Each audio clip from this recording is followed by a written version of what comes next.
Una obra literaria inabarcable que ha trascendido su tiempo y espacio, encierra para los lectores un sinnúmero de dificultades y eso es lo que ha ocurrido con los múltiples juicios, tanto positivos como negativos, en torno al escritor guatemalteco Miguel Ángel Asturias, nacido en 1899, fallecido en 1974.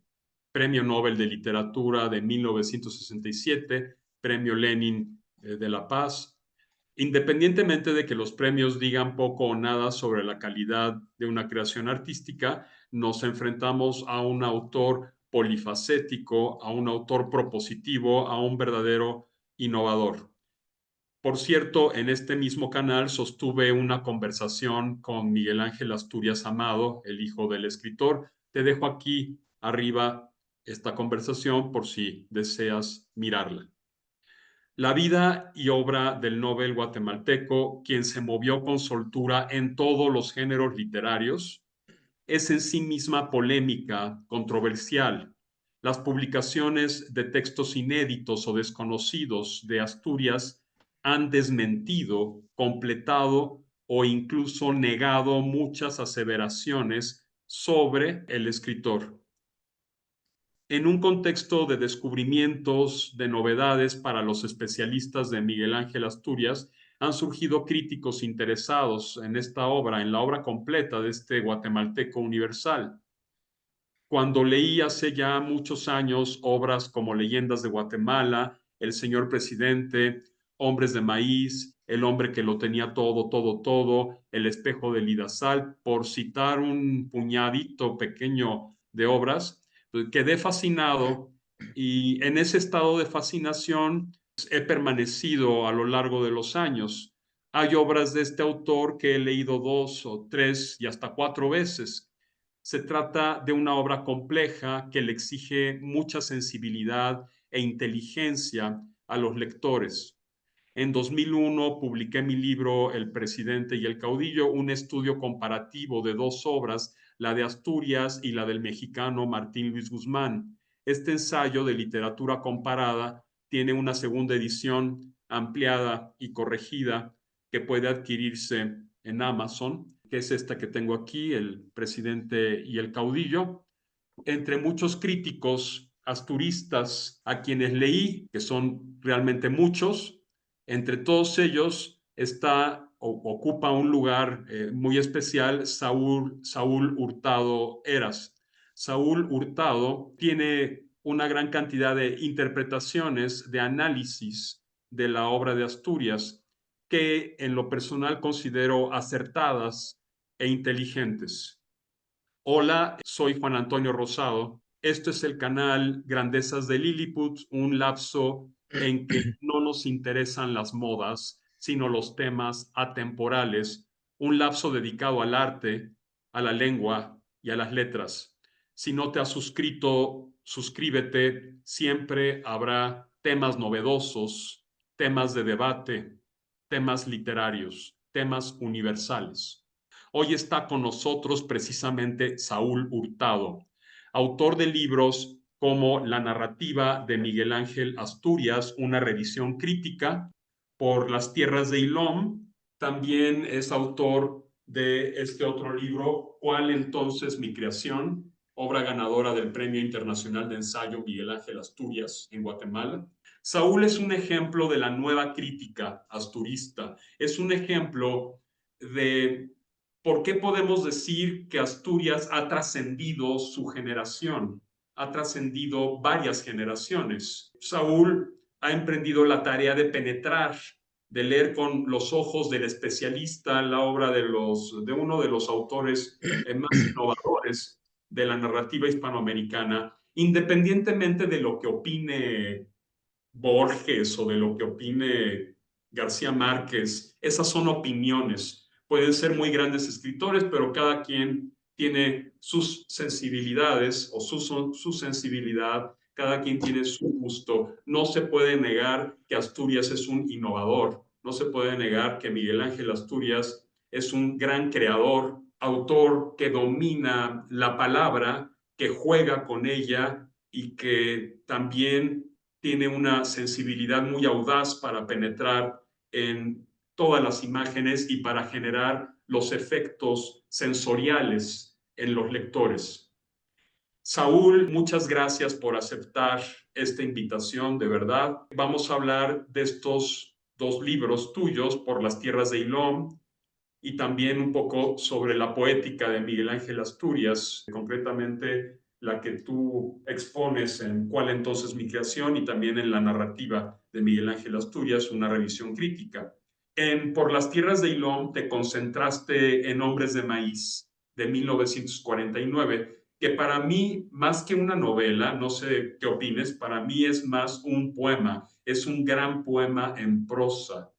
Esta es quizá la más vituperada, la más mal comprendida creación de Asturias, ya que dada su complejidad estructural, su riqueza de elementos, su carencia de concesiones, su visión mágica y onírica, también aunada a la denuncia social, pues muchos lectores piensan que se trata de un texto mal logrado o fallido. Otros, en cambio, le otorgan un estatus preponderante, un lugar preponderante, y aún la prefieren sobre otras obras, dada su experimentación en el nivel lingüístico. En ese primer acercamiento a Asturias te centraste en el estudio de lo que ha solido llamarse realismo mágico. En una conversación ya mencionada que tuve en este mismo canal con Miguel Ángel Asturias Amado, él advierte que su padre introdujo el llamado realismo mágico mucho antes que García Márquez. Ahora bien, si leemos el ensayo de Alexis Márquez titulado Dos dilucidaciones en torno a Alejo Carpentier, este crítico advierte, a mi juicio con gran lucidez, que no es lo mismo el realismo mágico, concepto, por cierto, acuñado por el alemán Franz Roch para referirse a las pinturas postexpresionistas. No es lo mismo eso que lo que Alejo Carpentier llama lo real maravilloso, que es un concepto en el que hay una crítica frontal contra el surrealismo y su concepto de maravilloso, pero también contra el realismo y la novela de tesis. Lo real maravilloso, a mi juicio, ha existido siempre porque nos remite directamente a la milagrería, a los actos de fe colectiva, a lo que ya es maravilla en la misma realidad gracias a una colectividad. Lo real maravilloso, el artículo neutro lo, nos permite interpretar real como sustantivo o como adjetivo. Real, adjetivo de maravilloso, o maravilloso, adjetivo de real. Entonces es un juego muy interesante que hace Alejo Carpentier con esta expresión. Y si pensamos en obras como las Metamorfosis de Ovidio, Los Milagros de Nuestra Señora de Berceo, pues a mi juicio se trata de obras que relatan sucesos en los que todo un pueblo cree. Para Alexis Márquez, eso es la fe colectiva, lo real maravilloso. La imaginación en el realismo mágico, en cambio, para este crítico, Alexis Márquez, proviene directamente del autor.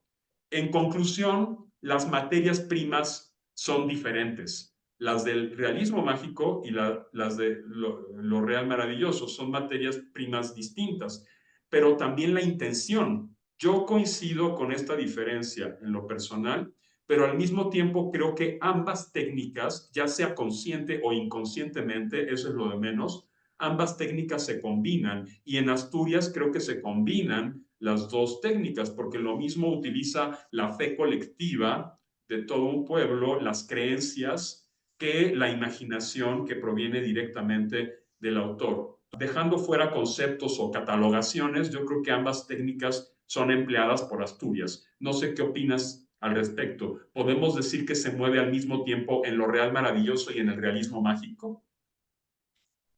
Sí, así es. Mira, pues en primer lugar, muchas gracias, Juan Antonio Rosado, por esta invitación para compartir mi experiencia de lectura sobre Miguel Ángel Asturias.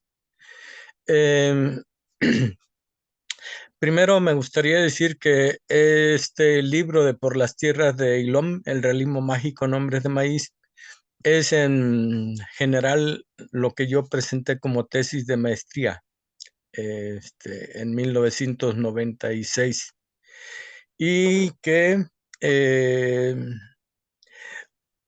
me parece, a mí me dejó muy satisfecho. Creo que es la primera investigación sistemática de ese nivel que yo hacía. Era el segundo libro que publicaba, pero esta sí tuvo como un rigor, lo que supone pues elaborar una tesis de maestría. Yo allí algo que me deja también satisfecho es la revisión de la categoría del realismo mágico que ocupa en el libro todo el primer capítulo, que son como 70 páginas. Y lógicamente hay una revisión de lo real maravilloso. A lo largo casi no las utilizo, las categorías, porque a veces es muy difícil establecer como un criterio uniforme. Hay autores que entienden como realismo mágico una cosa o como real maravilloso otra. Pero lo que me gustó mucho fue, para mí, entender de dónde podría venir el realismo mágico y su correspondencia con lo real maravilloso. Según los entiendo yo, sí, efectivamente, Asturias, especialmente en Nombres de Maíz, se mueve en estos dos ámbitos, lo real maravilloso y el realismo mágico. Y quizás eso fue lo que para mí representó la identificación con su obra, porque hasta donde recuerdo, cuando leí Hombres de Maíz, yo solo había leído antes El Señor Presidente. Me había gustado mucho, por supuesto, la lectura de la novela, pero cuando leí Hombres de Maíz, pues me pasó lo que casi a todo mundo, no le entendí. Fue muy compleja la lectura. La leí porque mi proyecto original de tesis comprendía una revisión del realismo mágico, pero no estaba contemplado Asturias, eran otros autores. Y a él llegué pues por referencias de la crítica, casi como que me decía, Tienes que leer Hombres de Maíz". Y lo interesante es que tras esa incomprensión inicial, algo quedó que me identificaba con la novela. Son varias cosas que me identifican, principalmente el conjunto de imágenes que se dan a lo largo de la historia o las historias. Fue tan contundente el impacto que significó después Hombres de Maíz, que reemplacé las obras que yo tenía por Hombres de Maíz y la tesis fue exclusivamente sobre Hombres de Maíz. Para esto, la lectura de Gerald Martin fue importantísima porque fue pues su trabajo el que me orientó fundamentalmente para entenderla. Sí hay que tener presente que Asturias se adelanta con mucho a la comprensión del realismo mágico a autores como García Márquez. García Márquez se habla del realismo mágico, a veces quizás no tan certero el asunto, pero a partir sobre todo de Cien años de soledad, que es del 67, en tanto que Hombres de Maíz es de 1949. Y desde mi punto de vista, pues es como lo más representativo del realismo mágico latinoamericano, Hombres de Maíz. Sí, Alejo Carpentier define lo real maravilloso ya en El reino de este mundo, que más o menos es de la misma época del, También de 49. del 49, exacto. Pues, salieron prácticamente juntos El reino de este mundo de Carpentier, y aunque Carpentier ya había publicado antes Eco y Bao, donde también vemos un poco de estos temas, ¿verdad? Del negrismo, de la negritud. El único cuento surrealista que escribió Asturias, básicamente, se titula La barba provisional. No sé si lo recuerdes, este cuento que viene En en los artículos México, periodísticos. en los Sí. artículos periodísticos, exacto. Y luego, al igual que Carpentier, renuncia al surrealismo. Los dos autores, Alejo Carpentier y Asturias renuncian al surrealismo, pero hay una especie de remanente de esta tendencia. Las atmósferas oníricas de corte surrealista permanecen, sobre todo en Asturias. Esto a mí me parece claro en el señor presidente. ¿Crees que estos remanentes están también en Hombres de Maíz o en Leyendas de Guatemala? Sí, en varias. El señor presidente, Hombres Maíz, las leyendas, Mulata de Tal, sí, efectivamente se mantienen. Pues es que fue como una de sus bases en ambos autores, ¿no? El surrealismo fue lo que ellos conocieron en Europa. De alguna manera lo absorbieron con la diferencia de que pues ya cuando tenían como la idea de elaborar un proyecto poético latinoamericano, pues lo que pretendían era como sobreponerse al mismo surrealismo, comprender la realidad latinoamericana más allá del mismo surrealismo, pero el surrealismo está presente en la obra sobre todo de Miguel Ángel Asturias, también en Carpentier, por supuesto, pero pues desde mi punto de vista elaboran una poética que rebasa la misma concepción surrealista. Sí, por supuesto, renuncian a él. Alejo Carpentier Así incluso es, llega a decir que son juegos de prestidigitación. Básicamente, bueno, cualquiera puede ser poeta surrealista. Basta tener un poco de imaginación y echar a volar la libre asociación, empezar a asociar un libro con una jirafa y con una manzana y después con una silla y luego la silla explota y salen elefantes y en fin, uno pone a volar así la imaginación y ya con eso, la falta de coherencia, la falta de cohesión entre las ideas, la falta de coherencia, la libertad absoluta, pues es surrealismo. Entonces, básicamente, pues no requiere casi ningún arte. Por eso es una tendencia que a mi juicio se agotó rápidamente, no duró. Y de ahí los ataques tan justos de Asturias y de Carpentier contra esta corriente. Sin embargo, sí dejaron huella, definitivamente dejaron así es. una huella profunda porque hicieron que se recuperara el inconsciente, ¿verdad? Asturias la define como una escuela freudiana al surrealismo, muy vinculada al psicoanálisis y a todas estas cuestiones. Vamos a pasar a un tema que a mí me parece muy interesante, que es Gaspar Ilom. Gaspar Ilom es el cacique que protege la tierra en Hombres de Maíz, en esta obra, en este gran poema narrativo. Miguel Ángel Asturias tuvo un hijo, Rodrigo Asturias, que participó en la guerrilla guatemalteca de forma activa, Rodrigo Asturias, y su nombre clave era justamente Gaspar Ilom. Tú tuviste un encuentro con este personaje tan controversial, con Rodrigo Asturias. ¿Qué recuerdas de él? Traté en dos ocasiones, una en 1997 y una más en 1999, aunque la de 99 fue un encuentro fugaz, no conversamos gran cosa. Pero en 1997 yo busqué por distintos medios establecer contacto con él porque había terminado el trabajo sobre Hombres de Maíz y comenzaba ya el proyecto sobre toda la obra narrativa de Asturias. Entonces me interesaba mucho conocerlos, sabía que radicaba en Guatemala y lo primero que tengo presente de él es su generosidad. Contra todo lo que se puede decir, siempre fue muy amable, creo que varios le han reconocido también eso.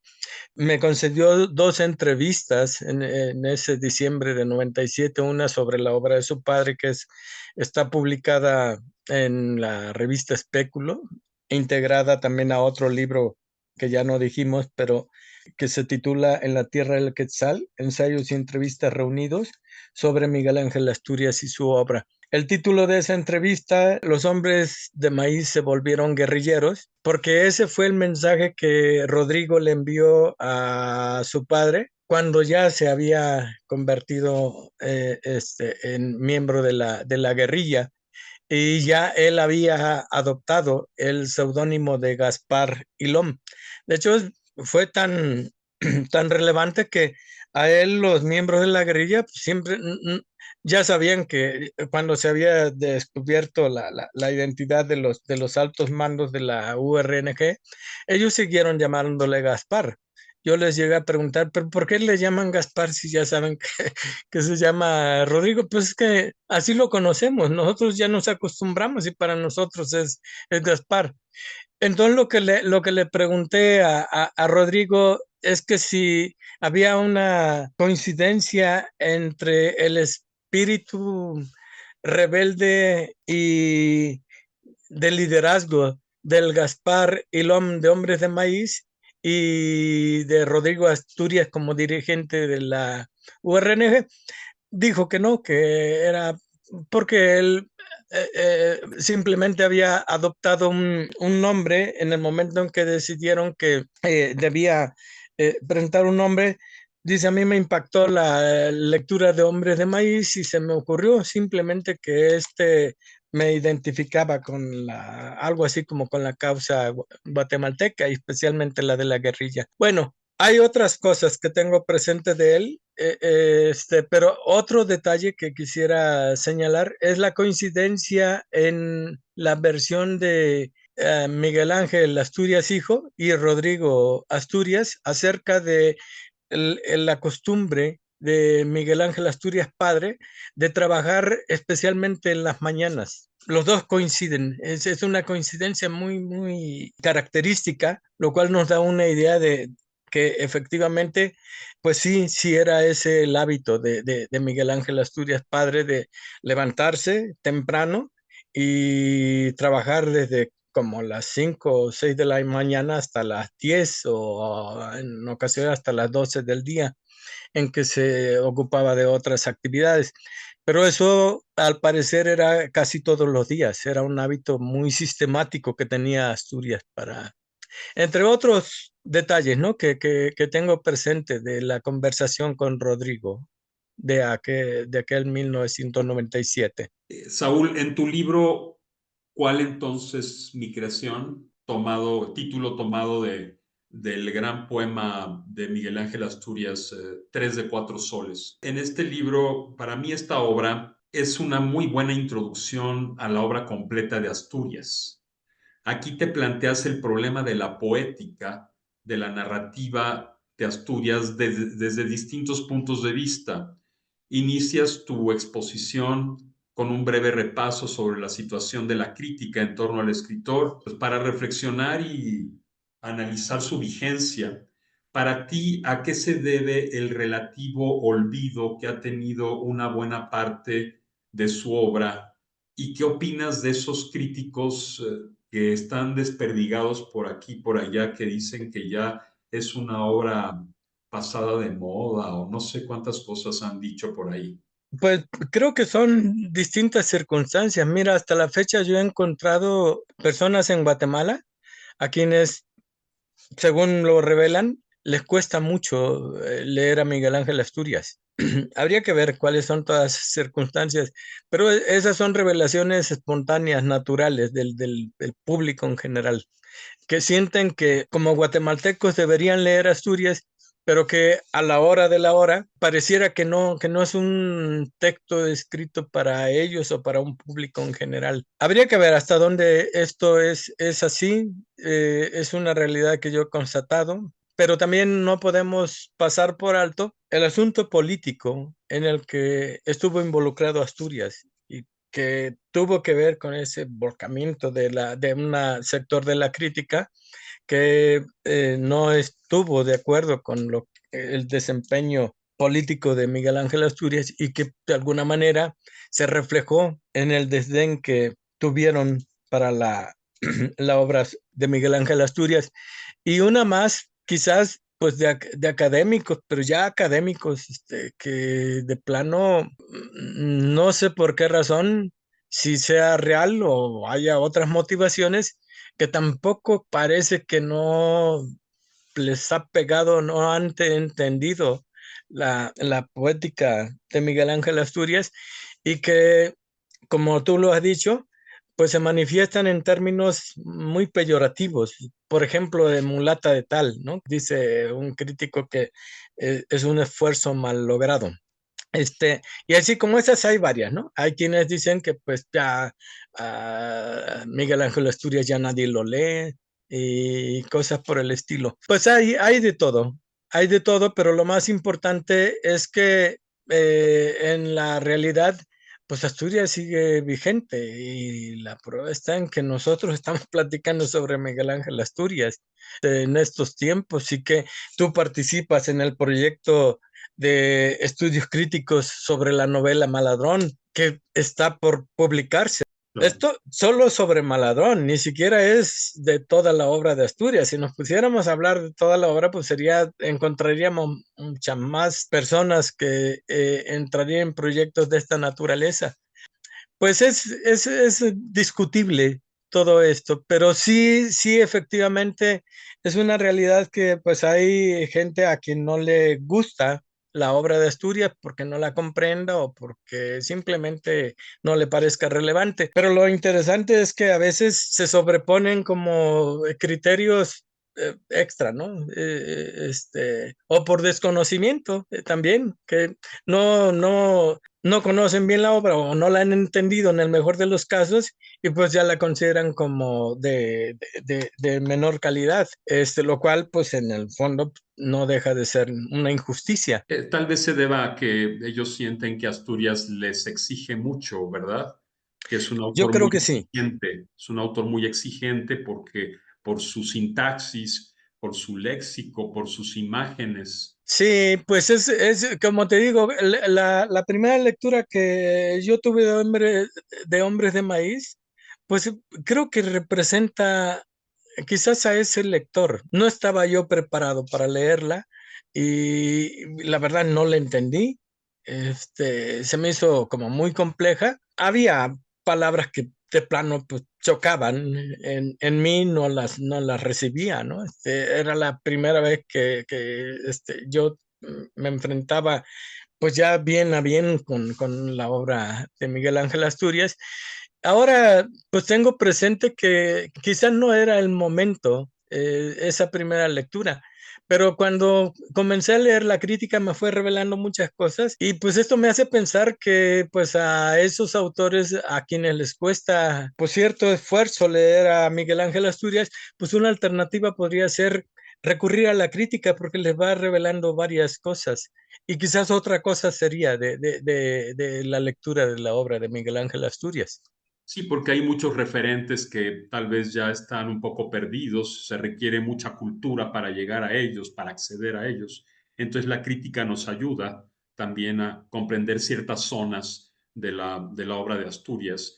Porque aquí en tu libro, en este mencionado libro, ¿Cuál entonces mi creación? Tú hablas también de tres orientaciones, ¿verdad?, que ha tenido la crítica sobre la Sí, narrativa. Hablas de la crítica del reconocimiento. Por ejemplo, Paul Valéry, el gran poeta francés, escribió una maravillosa carta sobre leyendas de Guatemala que después se utilizó como prólogo. Fue tal vez el primero. Es triste que un extranjero tenga que reconocer a un autor hispanoamericano para que se vuelva universal, ¿no? A veces suelen pasar estas cosas. Por otro está la crítica del desdén, un autor a quien yo admiro mucho, que es José Donoso. A Donoso no le gustaba Asturias. claro. Otro autor admirable, García Márquez, tampoco le gustaba. Tal vez hay mucho tenga que ver la poética, la forma de percibir el mundo. Creo que son maneras de ver el mundo totalmente distintas. Hay autores muy centrados en su mundo que no aceptan otras visiones del mundo, otras maneras de entender la realidad mediante el acto literario.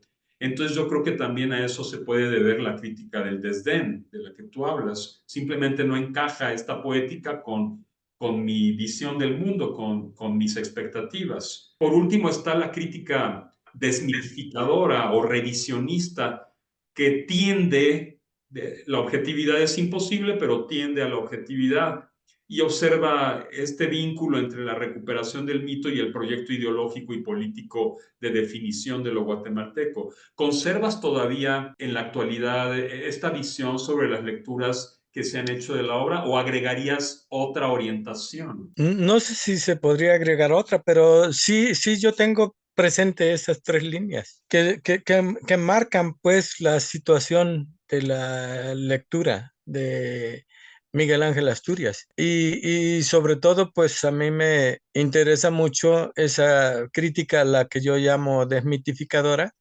porque pues es la que a mí me fue ayudando mucho. Lo que sí, ajá, ahorita que señalabas lo de las lecturas de extranjeros, me llama mucho la atención.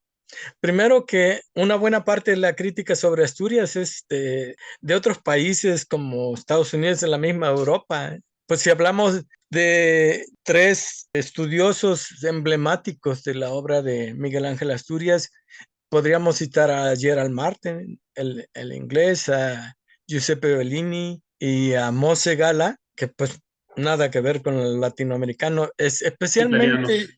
Ujú. especialmente Gerald Martin, el inglés, que digo que a mí me ayudó muchísimo. A mí me sorprende porque desde esa concepción europea nos ayuda muchísimo a entender a Asturias sin tener prácticamente la vivencia como latinoamericano.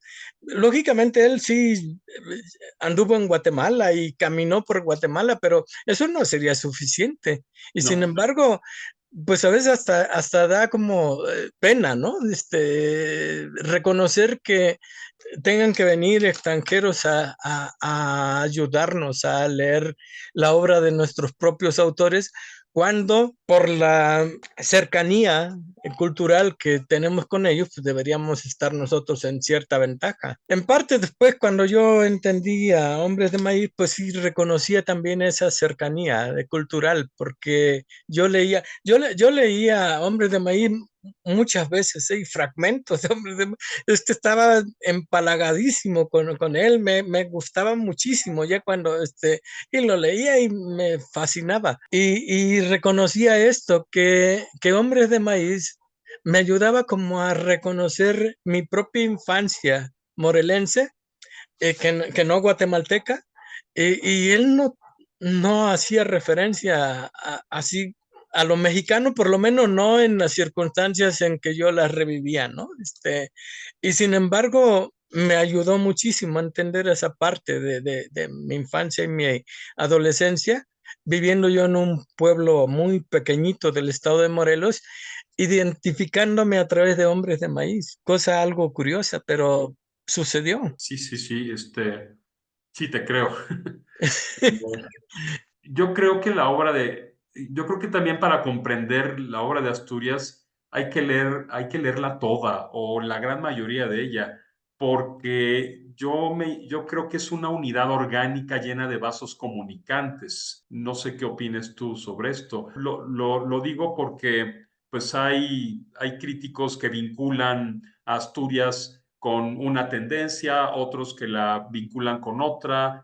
Unos lo vinculan al surrealismo, otros al realismo mágico, otros a la literatura comprometida, la llamada novela política, otros la vinculan a la dictadura, otros al indigenismo, etcétera, etcétera. Pero Asturias va mucho más allá de cualquier etiqueta, yo creo, es Mucho, mucho más allá. Mira, y propone una estética singular yo diría proteica, incluso proteica, que se desplaza de lo político-social a lo mítico, incluso en una misma obra. No estoy hablando de que Hombres de Maíz es mítico, El Señor Presidente es comprometida, la trilogía bananera es literatura comprometida. No, yo creo que se mezclan todo. Los principales ejes temáticos de este autor pues, son todos estos que acabo de mencionar y muchos otros. No sé qué opinas.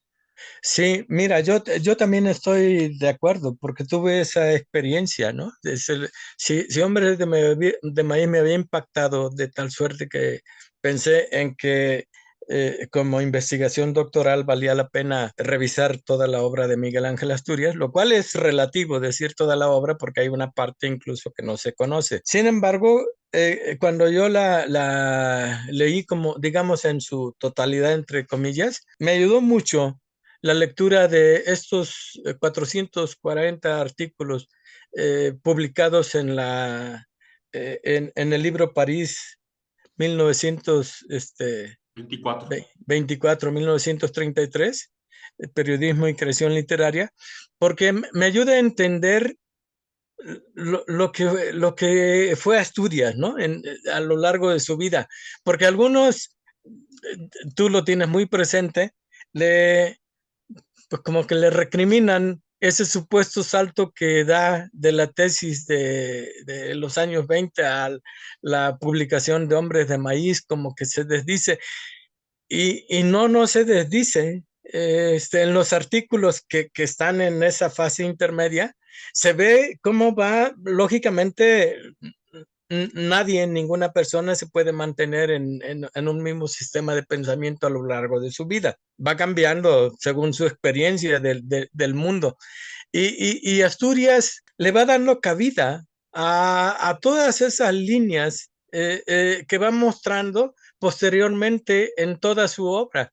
Yo en este conjunto de artículos que leí, que además registré como pues fichas de trabajo, encontré que una de pues la línea principal de Miguel Ángel Asturias a lo largo de su obra era el nacionalismo, la búsqueda del ser guatemalteco y latinoamericano por un lado, y se establecía en 6 ejes, hablando de esos artículos. Uno era la educación, por otro lado era la patria, el trabajo de composición artística, que en esos artículos son interesantes también porque pues son como ese preámbulo a lo que después va a publicar como Tres de Cuatro Soles. Ahí se articulan, ¿no? Una vinculación tremenda que hay entre unos y otros trabajos. Y la educación y la moral, no sé si se me pasa alguno de eso, la política también.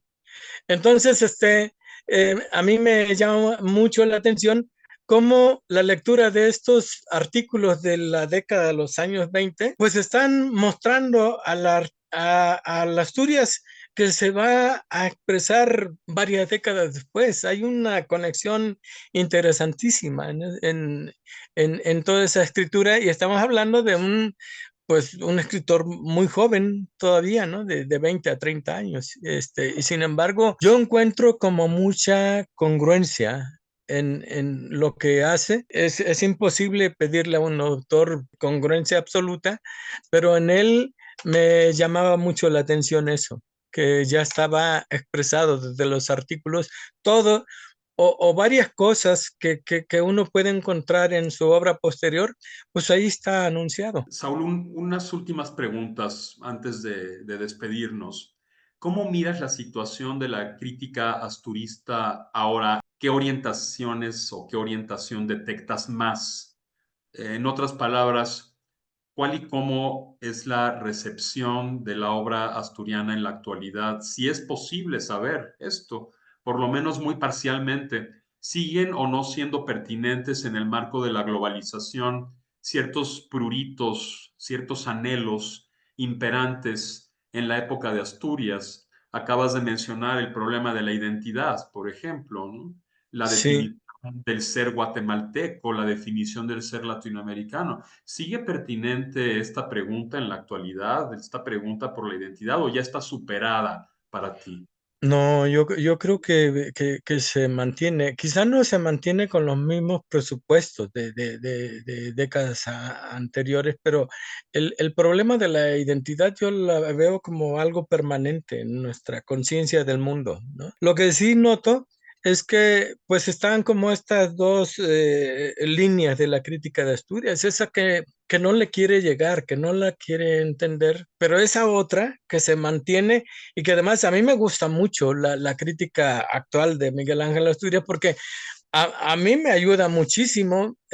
Yo la verdad es que me sigo creyendo un lector de Asturias, no termino de entenderlo. Y la crítica, toda crítica en general, pero especialmente la de estos años, me revela muchísimo. Y no obstante que yo he estado desde hace tiempo con Asturias, no lo he tenido siempre en mente, pero lo que sí es un hecho es que no me he podido deslindar de él y ya ni lo pretendo. Yo pensé que cuando terminaría la investigación doctoral, pues ahí concluiría como mi ciclo de lectura de Asturias. La prueba está en que he seguido publicando algunos otros trabajos sobre él, y para esto los trabajos que yo leo en estos años son muy reveladores. Son muy reveladores porque me ayudan a entender pues las facetas que desde mi comprensión no había alcanzado a entender. Entonces a mí me gusta mucho esa parte de la crítica, porque me parece que justifica pues esta vigencia de la que hay que discutir siempre, de la obra asturiana. Sí, bueno, un entendimiento cabal, un entendimiento absoluto, una comprensión total es imposible en cualquier materia.